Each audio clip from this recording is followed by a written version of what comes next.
made. Let us rejoice and be glad in it.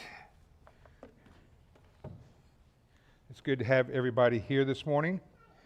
And for those of you who did not get to see the mountains this morning, Micah Peak and Mount Spokane have snow on them, so it's coming. I hope you're happy.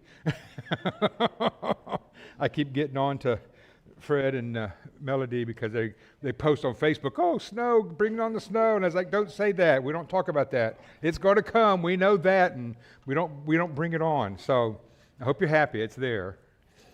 We are continuing our study in Ecclesiastes. We are halfway through the study. Some of you are saying, yay.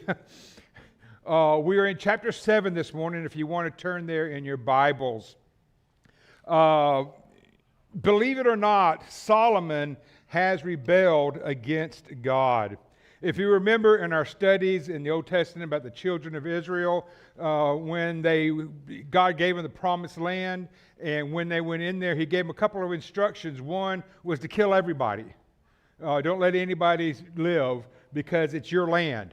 And if you let anybody live, you're going to have problems, and that's what happened. The second thing was he told the men not to marry foreign women because they're going to lead you astray. They're going to lead you into idolatry.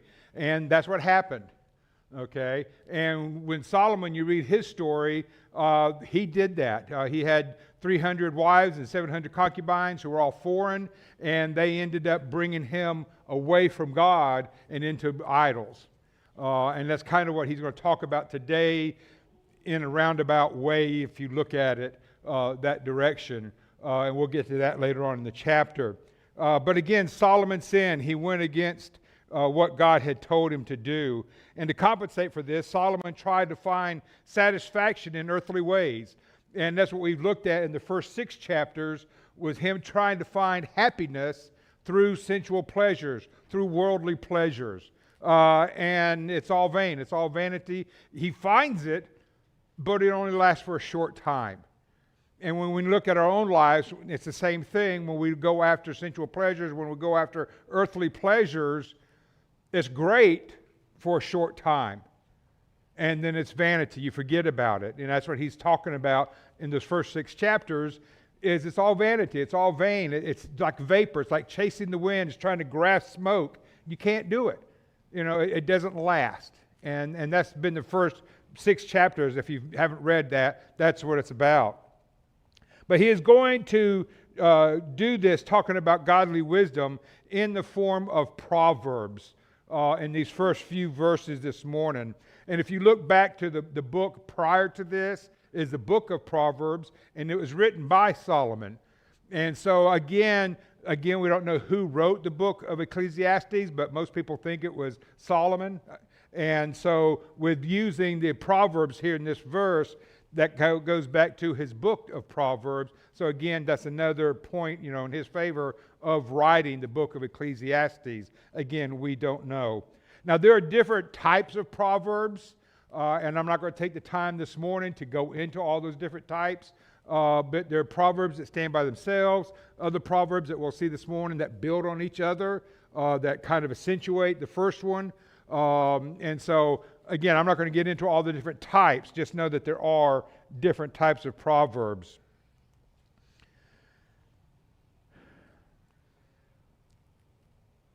Ecclesiastes 7, verse 1. A good name is better than precious ointment, and the day of death than the day of one's birth.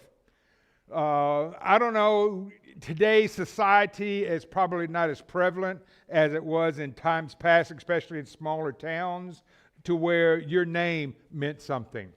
Your father's name meant something to you. One of my first jobs, probably my second job, was out on the Naval Air Station in Pensacola, Florida, and it's what they call the Naval Rework Facility. They take an old Navy plane, literally disassemble it to its pieces parts, down to the screws, totally rebuild it. If there's a new part that needs to be made that's cracked or bad, they'll remake it, and then they bring all these parts back together and rebuild that same plane as a new plane. And that's how they extend the life of an airplane. And my father worked in that rework facility for years. He retired from that, And he was also the labor union president for all of the workers in the facilities. And so everybody knew my name, knew my dad and knew him by name. And when I went to get a job out there, he went to the boss and said, my son's looking for a job, didn't know anything about me. I didn't even have to go through an interview. The man gave me the job because of my dad's name and my reputation my dad had. And that's what this is talking about here, that a good name is better than precious ointment. In John 12, verse 3, we read, then Mary took a pound of very costly oil of spikenard, anointed the feet of Jesus, and wiped his feet with her hair. And the house was filled with the fragrance of the oil. And having a good name or reputation is better than a pound of the spikenard, which was very expensive, that Mary used to wash Jesus' feet. And Solomon is saying, having that good name.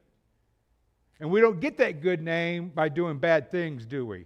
You get that good name by treating people right, by treating people good, and doing what you need to do.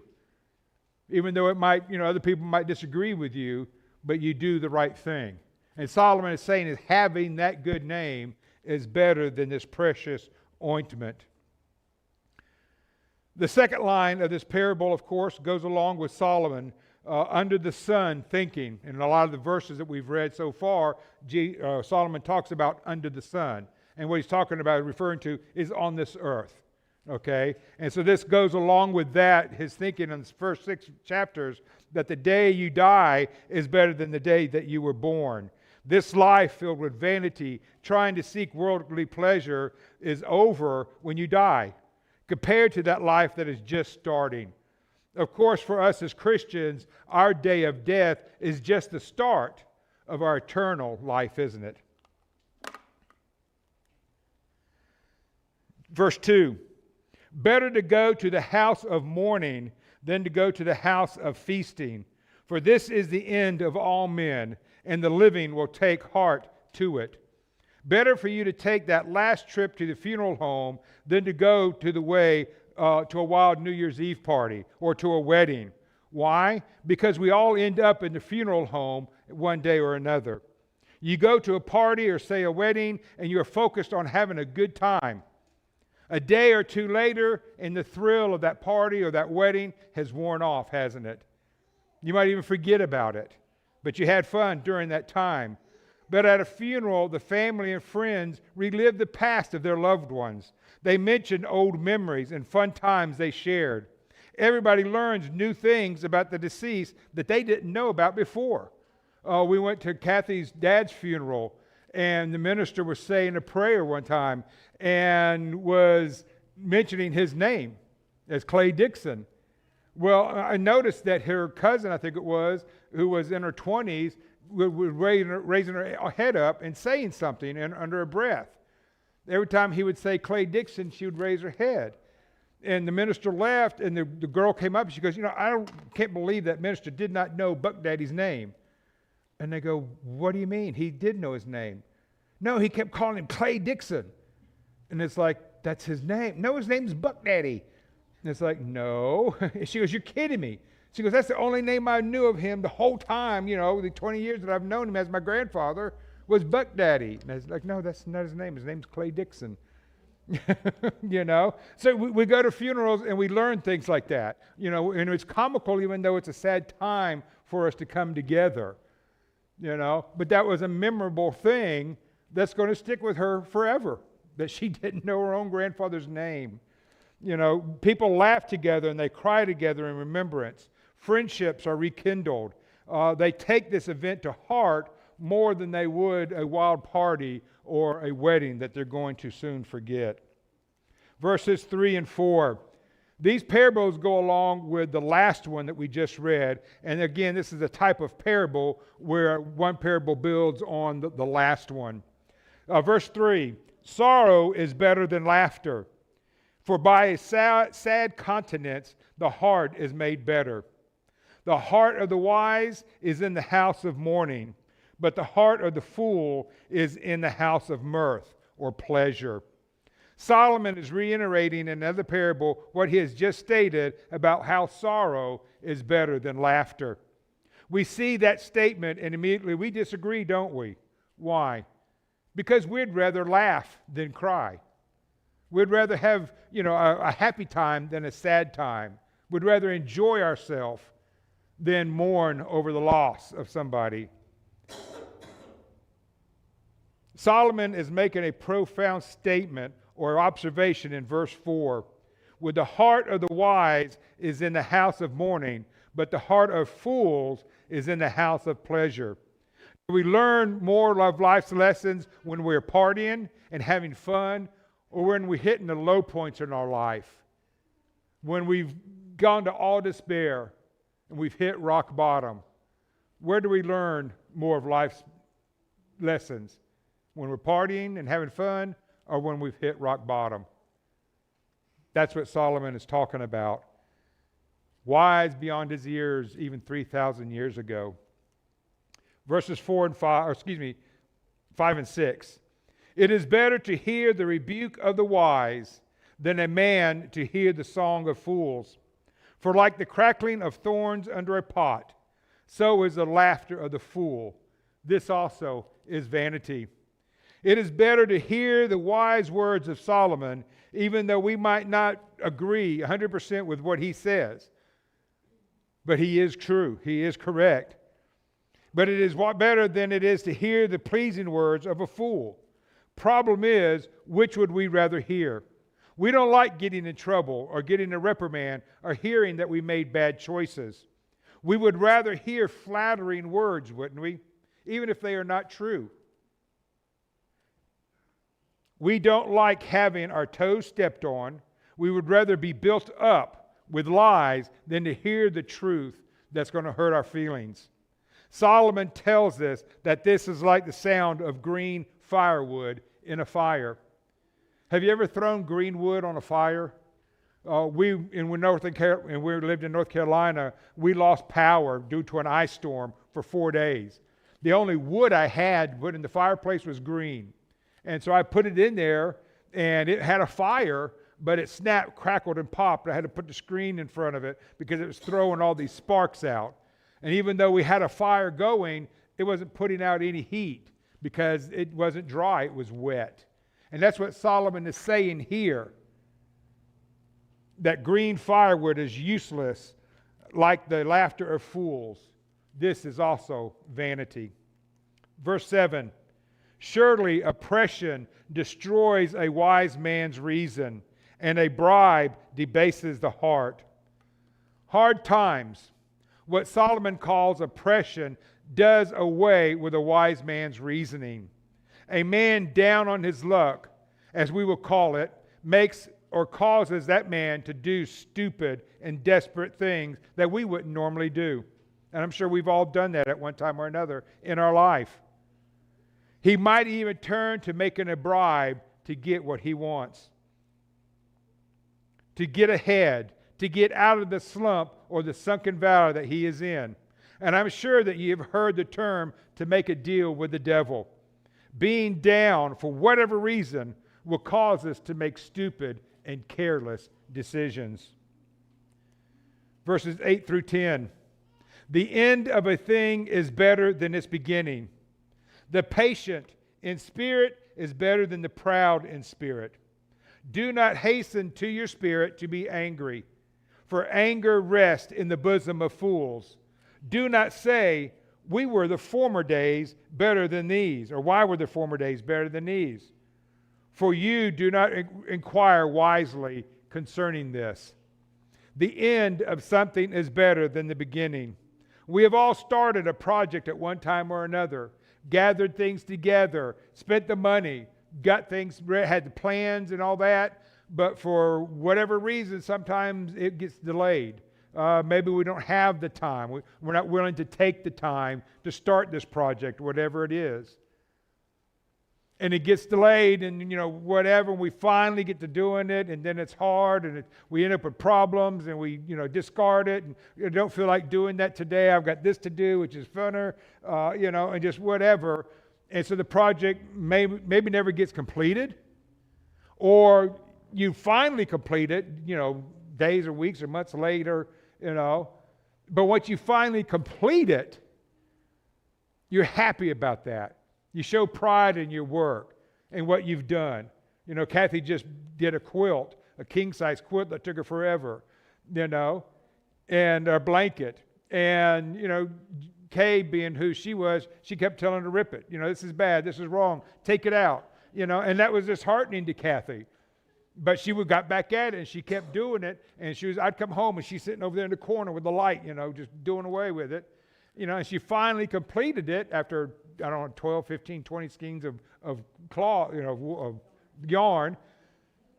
But she's happy about it, and it's heavy. It weighs like 50 pounds, and she can't wait to put it on our bed, come winter. And it's like, I'm not going to be able to sleep under that thing, But she's happy with it. And that's how we are when we finally get something completed, even though we've had ups and downs when we're building it and trying to plan it and everything else. But that's what he's talking about here. We need to be slow to anger. We try to tell ourselves to count to 10 before we open our big mouths.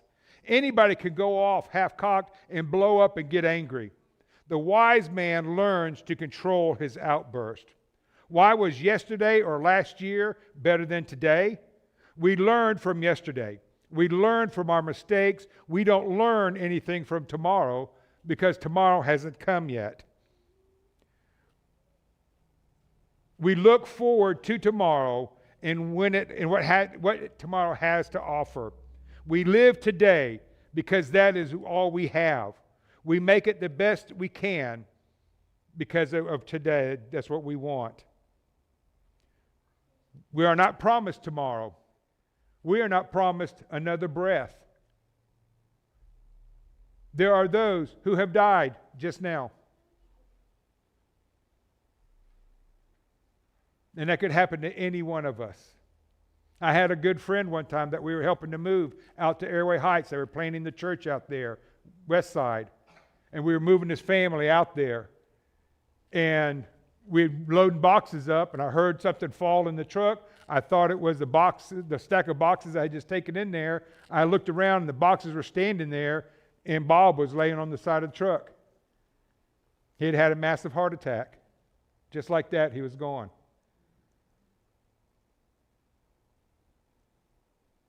That could be us. We're not promised another breath. That's the reason we need to live our life every single day, every single minute for God. We need to make sure we are living our life correctly because we're not promised tomorrow. Verse 11. Wisdom is good with an inheritance and profitable to those who see the sun. For wisdom is a defense as money is a defense. But the excellence of knowledge is that wisdom gives life to those who have it. Solomon has already stated that the wise man and the foolish man end up in the same way, dead. They both return back to the dust that they came from. But the wise man has two advantages over the fool. Yes, the wise man and the foolish man will both die, but the wise man makes less mistakes along the way and learns how to preserve his life. But he learns to not make as many mistakes. He learns from his mistakes and from others. He learns how to have a better quality of life, and that is the secret. Verses 13 and 14. Consider the work of God. For who can make straight what he has made crooked? In the day of prosperity, be joyful. But in the day of adversity, consider. Surely God has appointed the one as well as the other, so that man can find out nothing that will come after him. Have you ever considered the work of God? Have you ever sat in the woods or on the beach and looked around and admired God's handiwork? Have you ever wondered why God created something that he did? Why are the Rocky Mountains pointy, but the Smoky Mountains, if you haven't seen them, are flat and full of trees? But there's no trees on the Rocky Mountains. And when you listen to the scientists, they say, oh, well, the Rocky Mountains are newer and the Smokies are older. That's the reason they're rounded off and worn. And it's like, no, they were all created on the exact same day, you know. Or have you ever looked at the animal world? I mean, if you want to have questions, look at the animal world. You know, why does a kangaroo have this big, hard, muscle of a tail that it bounces on and runs, but yet you take a possum, for those of you who might, not from the South and don't know what a possum is, they have that same kind of tail, like a rat tail, but they hang upside down in a tree with their tail. Why? A chicken has wings, but they can only fly for a few feet, but yet their cousins, the hawk, fly up in the high skies for a long time. They're both birds. They both have wings. And you sit here and you ponder, well, why, Lord? Why, God? Why is it? We don't know. We can't question God. That's what he did.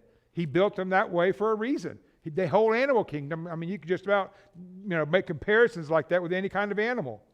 Why? There's I think it was a monkey I saw on a show one time, and they have these big white worms that burrow down into the trunk of trees. And they have one fingernail that's really long and curled at the end. And he goes around on these trees and he takes and kind of like we do for trying to find a stud, you can hear it. And that monkey does this trying to find a worm. And then he takes that long fingernail and puts it down that hole and reaches around and snags that worm and pulls it out to eat it.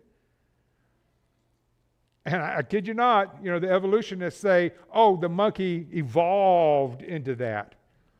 That they evolved into having that long fingernail so that it could do that. And I questioned in my mind, so millions of years ago, this monkey was thinking, you know what, if I had this longer fingernail, I could reach in this hole and hook that. Grow longer, grow longer, grow longer. So he tells his son to do the same thing. And after millions of years, that one fingernail grows out longer so he can reach in and grab that worm. No.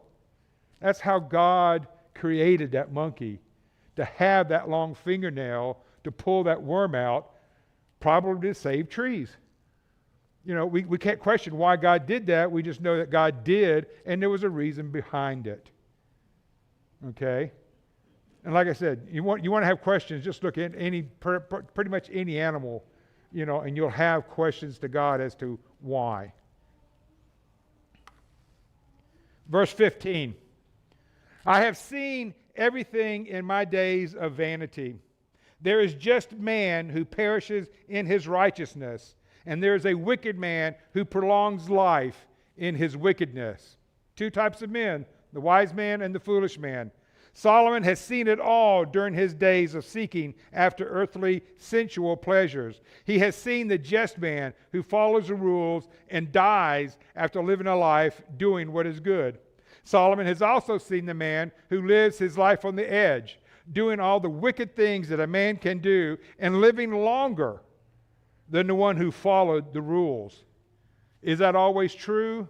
No. A lot of times we see the person who has lived the bad life, the life on the edge, usually dies younger because of the wear and tear that they have put on their body. Verses 16, 17, and 18. Do not be overly righteous, nor be overly wise. Why should you destroy yourself? The wise man should not be overly righteous or overly wise. He should seek the middle ground. He shouldn't live life to any extremes in either direction. Verse 17, do not be overly wicked, nor be foolish. Why should you die before your time? Again, Solomon is telling us to seek the middle ground. Don't go overboard in anything foolish or wicked. Why die before your time? This statement by Solomon does not contradict Revelations 3, verses 14 through 22, where John is writing about the church at Laodicea and being lukewarm. They said that God said, I'd rather you be hot or cold, but because you're lukewarm, I'm spitting you out of my mouth. Okay? That's referring to a Christian life, that we're lukewarm. Okay? Not talking about your life in general, as Solomon is talking about here. So don't get the two confused. Solomon is saying that you need to be lukewarm. Don't be high, don't be low, but be in the middle ground. Verse 18, it is good that you grasp this, and also not remove your hand from the other. For he who fears God will escape them all. Do you understand what Solomon is telling you? Do you grasp his wisdom here? Put your hands together in prayer and fear God, and escape all the troubles brought on by living a foolish and wicked life. Also notice that Solomon is bringing God into the equation. He tried finding lasting peace without God, and it was all a vapor. Now he's bringing us to God, and where he can only find true happiness when you have God in your life. He who fears God will escape them all. Verses 19 and 20. Wisdom strengthens the wise more than 10 rulers of the city. For there is not a just man on earth who does good and does not sin. Wisdom, being smart, gives you strength to the wise. You should learn from your mistakes. You try not to make the same mistakes twice. You try and share your experiences with others to help them from making the same mistakes that you did. Isn't that what we as parents do? We try to train our kids in such a way that they don't make the same mistakes that we did. Okay? Sometimes it works, sometimes it doesn't, you know? But that's what we as parents do. We do our best to teach them and train them to not make those same mistakes.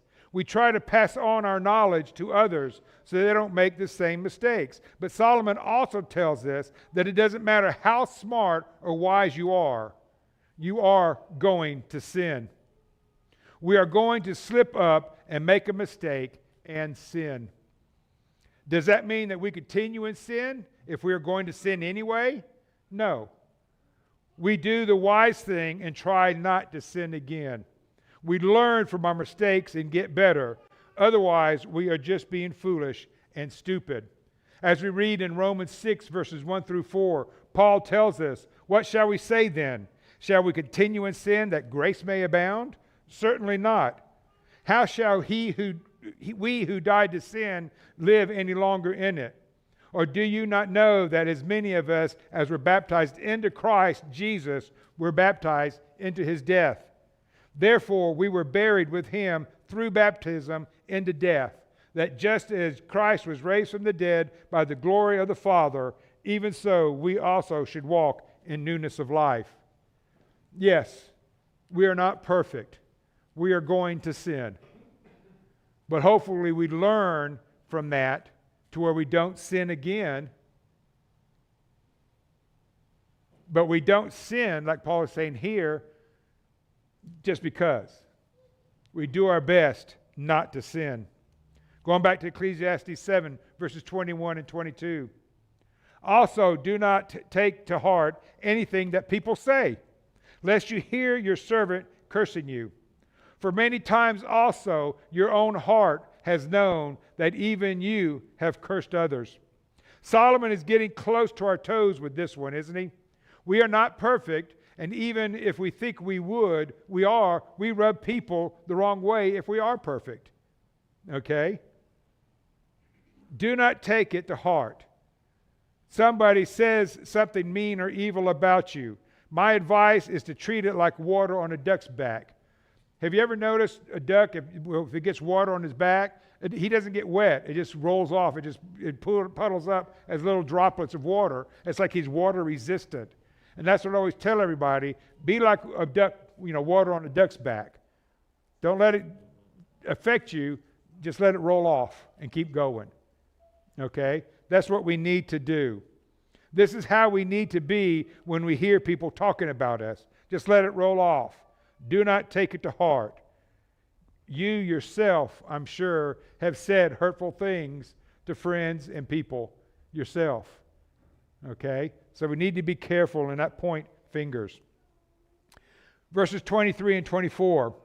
All this I have proved by wisdom. I said, I would be wise, but it was far from me.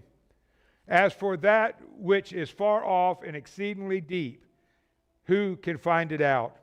Do you try and learn from other people's mistakes, or do you disregard others' warnings and find out by yourself that they knew about what they were talking? Solomon is telling us that he has proven all of this that he has written about. With all of his wisdom and knowledge, he is telling us from first-hand experience that seeking after sensual pleasures without God is vanity. And again, that's what the first 6 chapters were about. All the different ways that he was seeking after pleasure, and it was all vanity. There is so much out there that we do not know. There is so much out there that we will never know the answers to. Solomon continues on in verse 25. I applied my heart to know, to search and seek out wisdom and the reason of things, to know the wickedness of folly, even of foolishness and madness. And I find more bitter than death the woman whose heart it snares and nets, whose hands are fetters or chains. He who pleases God shall escape from her, but the sinner shall be trapped by her. Now Solomon, with all of his wealth and all of his knowledge, set out to find the reason for these things that are unknown, to find the answers to all the questions mankind has about the world around him. Solomon could not find the answers. It was foolishness and madness. Now Solomon kind of jumps ship here in verse 26. And he is not talking about a specific woman. If you were to flip over to Proverbs and you do a search on woman, it comes up 19 times. Only one is a good reference to a woman. The other 18, the woman is listed as being immoral, evil, adulterous, a harlot with a crafty heart, foolish, a woman lacking discretion, contentious, angry, and lastly, being hateful. But in Proverbs 31:30, Solomon states that a woman who fears the Lord, she shall be praised. Going back to verse 26, on the screen, Solomon refers to this woman whose heart it snares and nets, and her hands are like chains, so that she can entrap men. The man who can escape this type of woman will please God. But men who fall for her traps, her snares and chains and nets, will be trapped by her evil ways.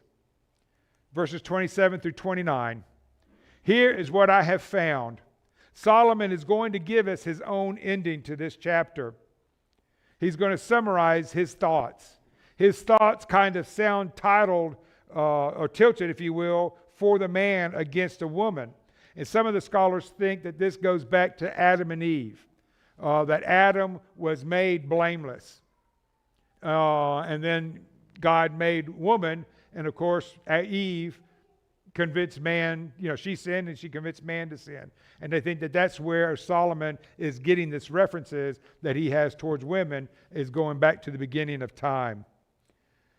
Verse 27, here's what I have found, says the preacher. Remember in the first chapter, he refers to himself as the teacher or the preacher, adding one thing to the other to find out the reason, which my soul still seeks, but I cannot find. One man among 1,000 I have found, but a woman among all these I have not found. Truly, this one I have found, that God made man upright. Again, they think that's referring to Adam. But they have sought out many schemes or inventions. Verse 28 suggests Solomon had searched for 1,000 men and only found one who was righteous. Some think that might be referring to himself, or he searched another 1,000. And then for the 1,000 women, they think that was talking about his wives, because he had 300 wives, 700 concubines. That's 1,000 women, and he could not find one righteous woman among all of his wives and concubines. Again, this is speculation. We don't know for sure.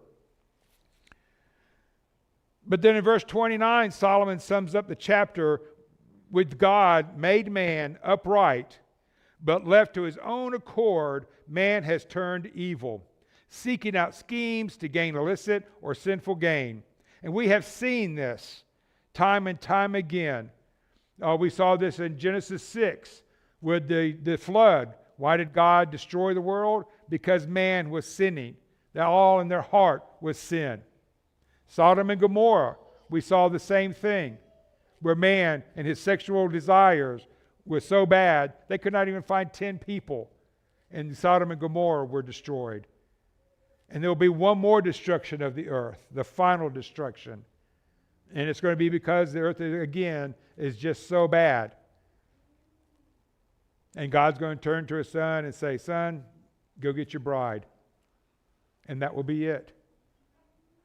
That's because of man's unrighteousness. Seeking out schemes to gain illicit or sinful gain. We have to be careful in how we live our life. We have to make sure that we are doing the things that we need to be doing. To borrow a term from our Wednesday night class, we need to make sure that we are on the right team. We need to be on God's team. And as with every week, I've been doing this spoiler alert. This week's lesson was not as bad, not as negative as the last 6 chapters. But, again, I just want to point out, I want to leave you with something positive. The last verse is in Ecclesiastes 12, verse 13. Let us hear the conclusion of the whole matter, of everything that he's going to be talking about in these 12 chapters, and what he's talked about so far in these first 7 chapters. We need to fear God and keep his commandments. That is man's all. That is what we, as men and women, need to have our focus on, is fearing God. And as I've stated before, that's not a fear as in, oh no, what's going to happen? Oh no, No, it's a good fear. We know what's going to happen if we do not obey God, if we're not baptized, if we do not do God's will. We need to fear what's going to happen if we disobey God, if we live a life of sin. But we also respect God and what is going to happen to us if we do obey his will, if we are baptized, if we live that Christian life to the best of our ability, and we will get that home in heaven. That's what it's all about, brothers and sisters, is getting that home in heaven. We're living on this earth, and it's a cruel earth. It's not nice, but we have to deal with it. Well, what is our goal as Christians? To spread God's word, to bring other lost souls to him, to save as many people as we can. That's our purpose. Not living our life to the fullest. That doesn't matter. That's all vanity, as Solomon keeps telling us. It's all going to disappear. What matters, he talks about under the sun, this, horizontal, as we talked about last week, this horizontal relationship doesn't matter. What matters is our vertical relationship with God. That's what's lasting. That's what matters. That's what we need to focus on, is that vertical relationship.